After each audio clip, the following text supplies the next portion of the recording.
Okay, so I'm not going to do anything super different from what we've been doing. We're kind of just elaborating on what we've been talking about. So, as a point of review, the first thing we talked about is how moles relates to the mass of a sample, specifically grams. We talked about how, let's say I have 5 grams of carbon, I should be able to figure out how many moles that is. Or if I have 2 moles of carbon, I should be able to figure out the mass. Okay, and I want to remember, I need to know something about carbon though, in order to make that switch. Mass to grams. Molar mass, mass to grams, well that's the same thing. Yeah. It's called molar mass. Yeah, I need to know the molar mass. So molar mass is a ratio of grams per mole. As long as I know that about whatever compound I'm dealing with, I can convert my units. Okay? After that, we talked about individual particles, or atoms, or molecules, depending on what we want to talk about, but it's kind of all the same thing. If I have 1 mole of some object, I should know how many particles that is. Yeah? And if I know how many particles I have, I could also regroup that into moles. Okay, but in order to make that switch, I need to know another ratio, or another number maybe. What's the number that gets me between these two? Avogadro's number. So it's basic, you could think of it as Avogadro's number per mole, if you want to think about it as a ratio. Okay, 6.022 times 10 to the 23 objects, particles, atoms, molecules, per 1 mole. Okay, so there's a ratio here and there's a ratio here, and we can do these jumps. So we did a worksheet basically about these. We did a worksheet basically about these. What do you think we're doing today? Both. Both. We can combine both. Okay, so You just go through the steps. exactly. So it's really not that much more complicated than what we've been doing conceptually. It's just an extra step. Okay. So for example, if I had 13.98 grams of helium, I'm over here in the mass dimension, we could figure out how many atoms there are. But we would have to do it in 2 steps. I need to go from grams to moles of helium, and then I can do another calculation to get to particles, which are atoms. Okay, now I could do 2 separate proportions, but I'm gonna start just favoring picket fences now. Yeah. That's just quicker, okay? So the way I would do this as a picket fence is I would write down what I'm given. And in the first step, I need to get to the next unit. So from grams, I can go to moles. So in this space here, I need to write down how moles relates to grams. Okay, and we'll notice a pattern here. We always everything's relative to 1 mole. So the question is, how many grams are in 1 mole? 4. Is it Avogadro's number? It could be 4 or Avogadro's number. 4.0. So does Avogadro's number refer to the mass or the number of particles? Number of particles. Number of particles, which that's the next step. But for now, we need to know how much mass is 1 mole. You said 4. Why'd you say 4? Because that's 1 mole of helium is 4 grams. That's what's on the periodic table, and the periodic table is referring to 1 mole. Yeah. And to be a little more specific, how about we do 4.003? We'll add some sigmas. That's fair. Okay. So we got that. So now I could divide these, and I would know how many moles of helium I have. How many moles? Well, that's great. I'm trying to get to atoms. So now I need to go the next step. 1 mole. I'm going to put 1 mole at the bottom because I need to cancel moles. And so now the question is, how many atoms are in a mole? Avogadro. That would be Avogadro's number.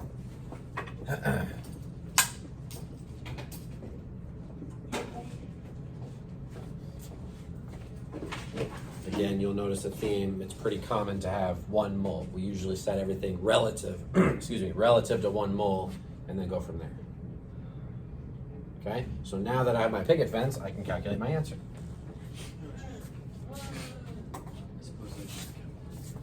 So 13.98 times Avogadro's number divided by 4.003 gives me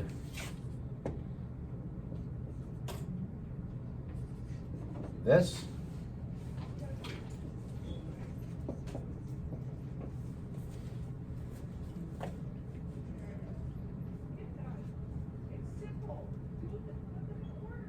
Does it make sense? I got a really big number for my answer. Yeah.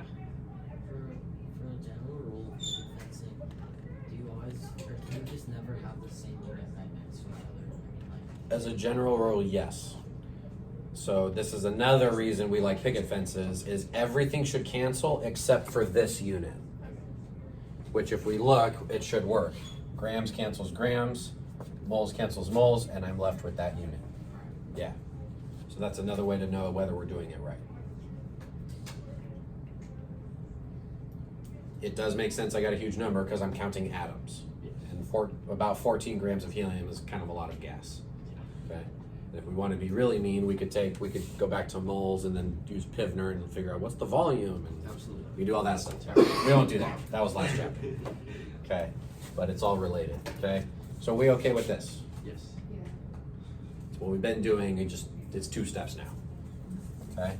So, just to prove it to you, we can go backwards. We could start with molecules or particles, and then we could figure out the mass. Right? We're starting over here with particles, convert it to moles, convert it to grams, and then we can answer this question. Okay, so for a picket fence, I write down what I'm given.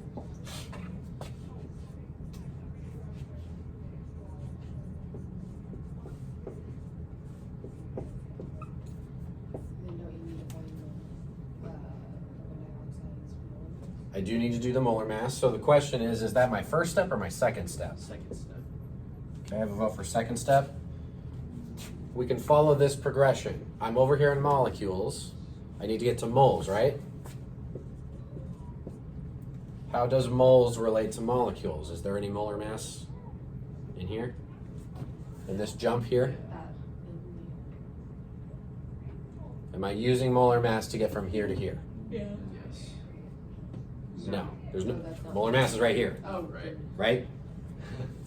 So from here to here, I'm using Avogadro. Avogadro's number, okay? This might be a useful little roadmap to write down so you can refer back to it. So for this first step, I'm using Avogadro's number, which makes sense because there should be an Avogadro's number of molecules in 1 mole, right? Molecule. And notice how my units are canceling. Molecule cancels with molecule. Hello. Give me 10 minutes. Yeah. Now my next step, now I'm going from moles to mass. Now do I need molar mass? Yeah. Yeah, for that next step. So over here, I'm trying to get to grams. So that's gonna be on top. I'm gonna cancel moles. Okay, so again, general rule of thumb, everything's relative to 1 mole. How many grams are in 1 mole? We don't know yet. We don't know yet. How can we find out? Carbon dioxide is. Yeah, we just add up carbon dioxide. So carbon 1 carbon, and 2 dioxide. 2 oxygens, I don't know what that is though. 44.01 maybe? If I remember from 4th hour. Close enough. Close enough? Yeah. Okay. You can call it.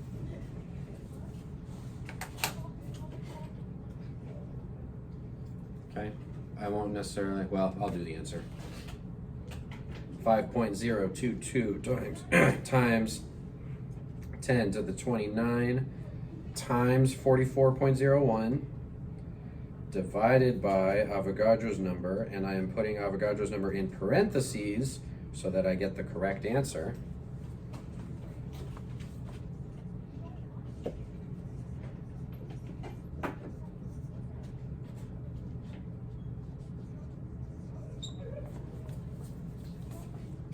I think that's what I get. Oh yeah, quick refresher. I can't remember. So at nitrogen, it's plus and minus 4, and then oxygen. -3, At and then- carbon, it's plus and minus 4. Oh, it's carbon. Okay. Yes. Carbon dioxide is a covalent compound. Well, it actually, so it kind of does work with the charges, but it's covalent, so there are no charges. Oh. So we just don't even worry about it because they're sharing electrons. The charges come into play when it's ionic. Oh, okay, yeah. So we don't have to worry about it. Although it kind of works still. +4, 2 minus 2s. Yeah. Sure, we got lucky. What is that? Soup. Are you drinking water out of the bowl? Not that weird. Although I could be. We okay? Yeah. It's a lot of carbon dioxide. It's like 30 million grams. So That's a little bit. a lot of molecules. Yeah. Small amount. Okay. I can lift Okay. it. So that's pretty straightforward, right? We're just kind of combining everything we've been doing. Let me show you another thing that we can do, and I want to show you this early so that it doesn't take you by surprise later. Okay. Every time I've come to this right here in the past, it always throws people for a loop. I think I figured out how to like ease into this and make this next slide make sense without freaking people out. Okay, so let's talk about it. What was my guess?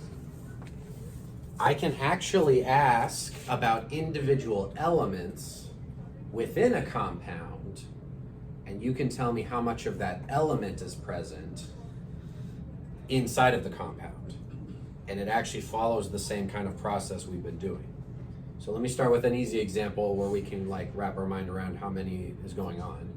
Let's say I have 1.5 dozen water molecules. And I want to know not how many water molecules there are, I want to know how many hydrogen atoms there are in all of that. What do you have to do? Any thoughts on how I would do that? What were you saying? Like use it.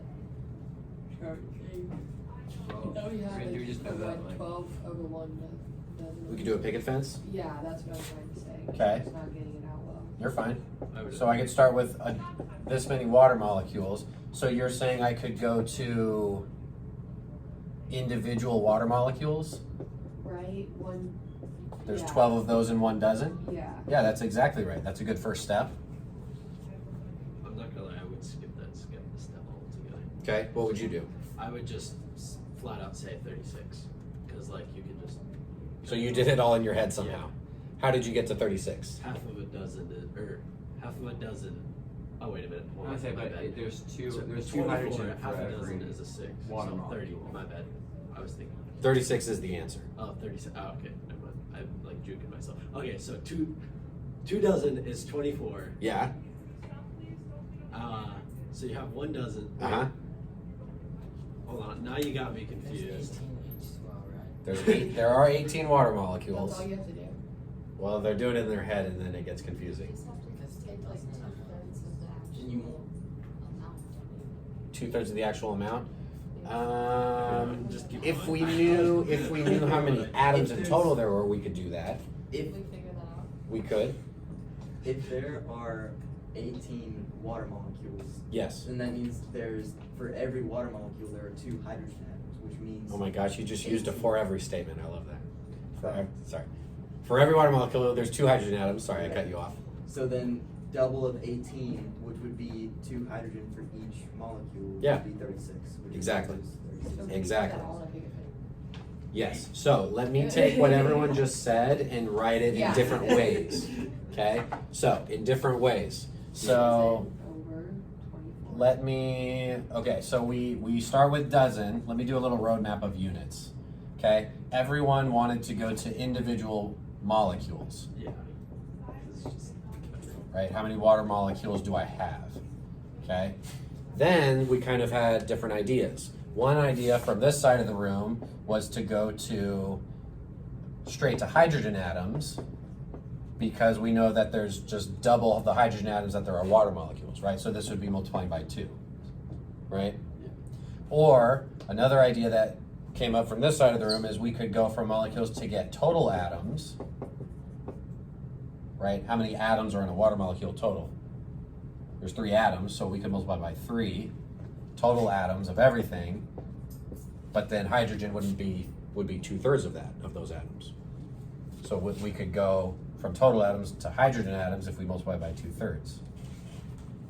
Oh, I think I see what Adrian's doing. Could you also just do like know that there are 3 dozen hydrogen atoms by doubling 1.5?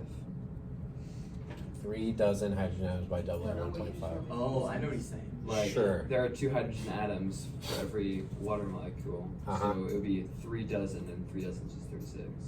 Also works. Yep.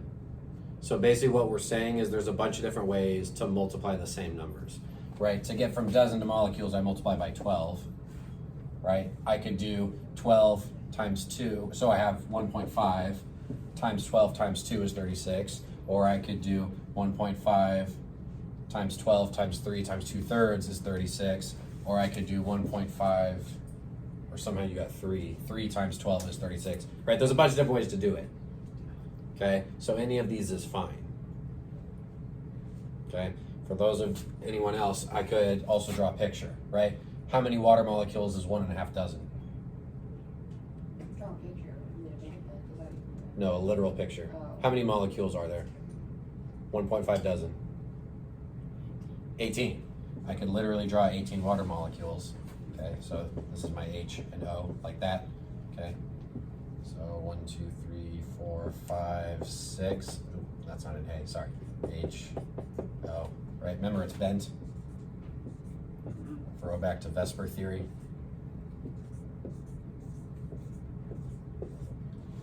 Right. So I'm mainly doing this for the video, but this also came up earlier, okay? Right, I can see if I have 18 molecules, there's 2 hydrogens per molecule, and so that's where the multiply by 2 comes in, okay? This all can be put into a picket fence, okay? So this first step here is this step right here. To get to dozen to molecules, I need to know how many molecules are in a dozen. So this is my unit, is molecules right here. My next step is to get from molecules, I'm just gonna go straight to hydrogen atoms. So check it out. I can say that there are 2 hydrogen atoms per 1 water molecule. Notice how my units still cancel out just like before. Dozen cancels with dozen. Molecule cancels with molecule. What am I left with? 36 hydrogen atoms. 1.5 times 12 times 2.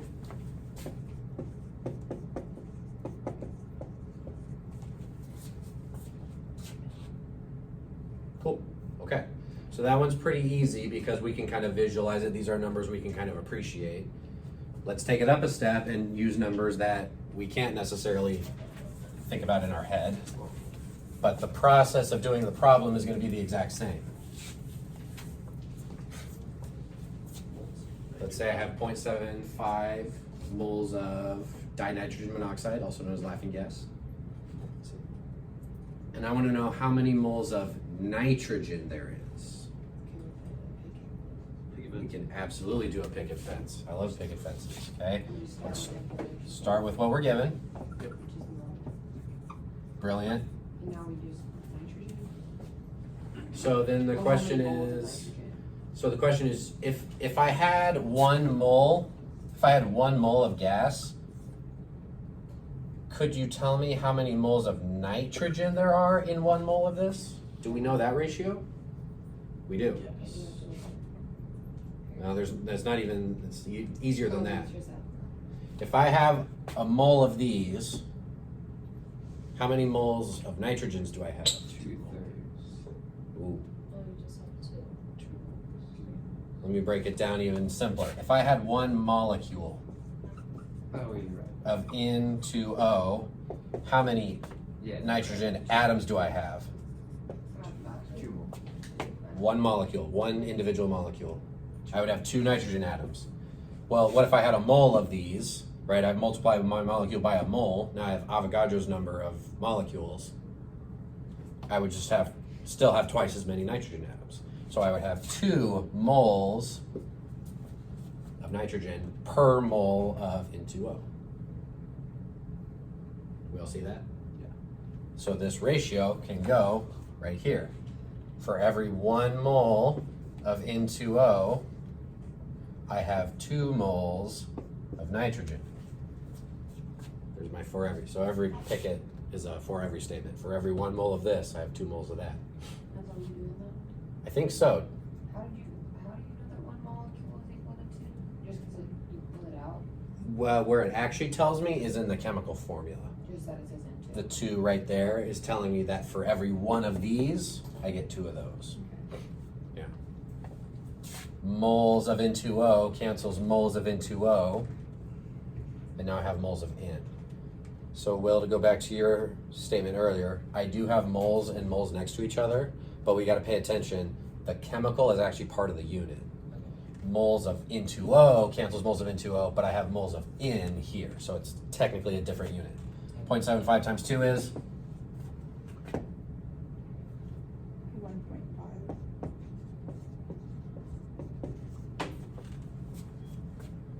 Yeah. Pretty straightforward. So we can figure out how many moles of an element is in the compound, and the key, this number 2 comes from that.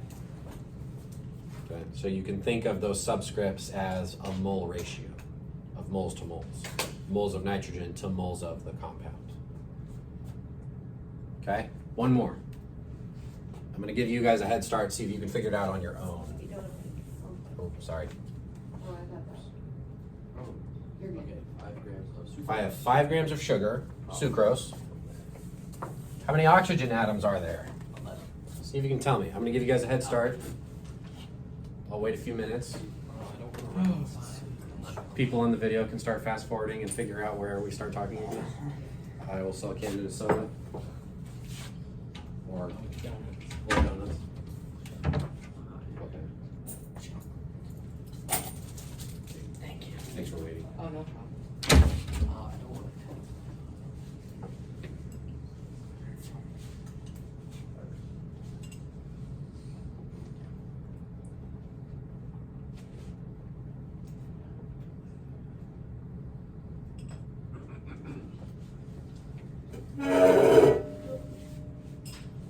Oh, I need to find out the molar mass of all of this. Oh, yeah. Is that? Of that entire thing? We will need the molar mass at some point. So you just, it's grams and then moles over molar mass, 1 mole over molar mass in the picket fence. So you have Uh-huh. grams and the next one is Wait. 1 mole over. So let's write it out. So I We have to have find the molar I have mass. grams of sucrose, and then you're saying I need to go to moles of sucrose So 1 mole over. using the molar mass. Sucrose. Yeah, Okay, correct. And then what's the next step you need to use Avogadro's number. to get? Atoms. It's not atoms. And then you need I can use Avogadro's number, but it tells me something different. Because right now I have moles of sucrose. So if I translate that through Avogadro's number, I would have molecules of sucrose. So you would need to multiply by 11 or something. Or like there's 11 oxygen atoms in a mole of. So, yeah, you're on the right track. So grams to moles of sucrose. If I multiply by Avogadro's number, I get how many individual molecules, how many sugars there are. divide by 11. Do I divide by 11 or multiply by 11? Multiply by I would multiply, because there's 11, as many oxygens per sugar. So then, times 11 would give me my oxygen atoms. If we set this up in the picket fence and our units are all correct, we should end up with the 11 on top, and that tells me I'm multiplying. So the hard part. If you're not sure, you need to set up the picket fence. The picket fence tells you whether you're multiply or divide. That's why we do the picket fence. So memorizing that flowchart is really. The big flow chart you need to have memorized is grams to moles to particles, and then knowing which ratio gets you where. That's like the base, and then everything kind of branches from that. Yeah. So yeah, this is the roadmap. So if you put it in a picket, can you just see if this is right? Yeah, I can check it. I'm about to. Yes. And then nothing over here? So Or what would that be? so it would be 11 oxygen atoms Yeah. per 1 molecule of Oh, sucrose. that's where you're getting the molecule. Right, and this is Molecule. exactly. Brilliant. I'm gonna blank this and give myself some space. So I've got 5 grams of sugar. Okay. First step, I want to get to moles. Yep. Okay. Anyone have the molar mass? 182. I don't think that's Are right. all of it? It's 342. Everyone's like, you're wrong. It is. I think it's 3 something. 300. 342.3. I don't know what I did. What the heck? I don't know either. You could also Google it. Just be like, That's what I did do. yeah, you can Yeah. Google it. That's Yeah, fine. that's way better. Way more But you better. can't do that on the test. Correct. Okay, so this is going to tell me moles of sucrose. So again, if you want to be really, really technical, you should put the chemical as part of your unit because that helps keep track of everything. So grams of sucrose, moles of sucrose. Now I want to know how many molecules I have.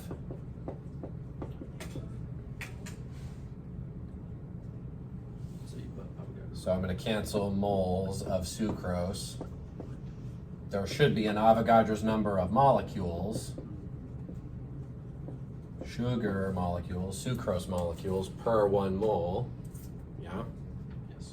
Now I want to go to how many oxygen atoms are there.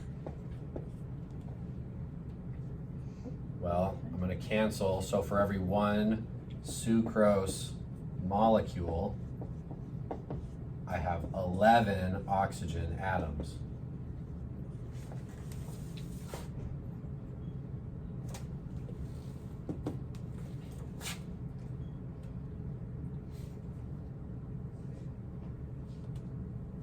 If I did this right, my unit should all cancel out and I should end up with oxygen atoms. Grams of sucrose cancels grams of sucrose. Moles of sucrose cancels moles of sucrose. Sucrose molecule. Look at that. What's the answer, Sophia? I don't know. I asked you to. Oh, I thought you said you had it. Oh no. I do not know it. Should be a big number, right?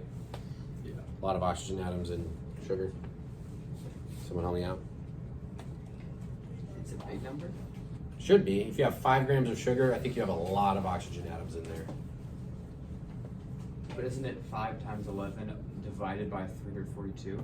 Times Avogadro's number. Oh shoot. Yeah. Oops. Sneaky big number in there. Anyone good? Anyone got it? That's 6.022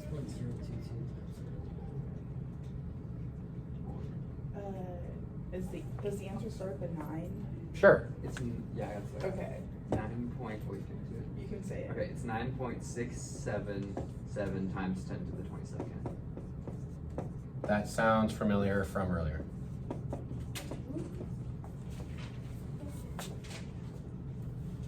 So that's 90 sectillion, 96 sectillion oxygen atoms.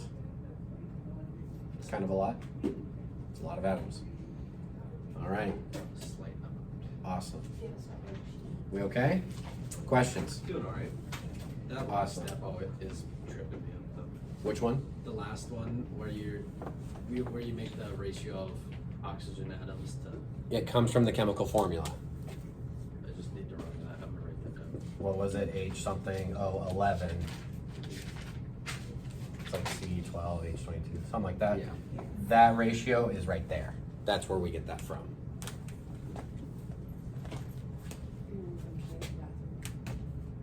Can you hand these out? No. Fine. Just have the awkward endings right in here. It's fine.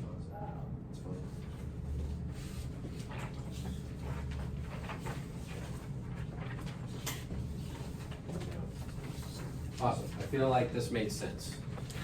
For the past 2 years, I do this and then it doesn't make sense, but I think we're figuring out how to do it in an order that makes sense. Man, coffee.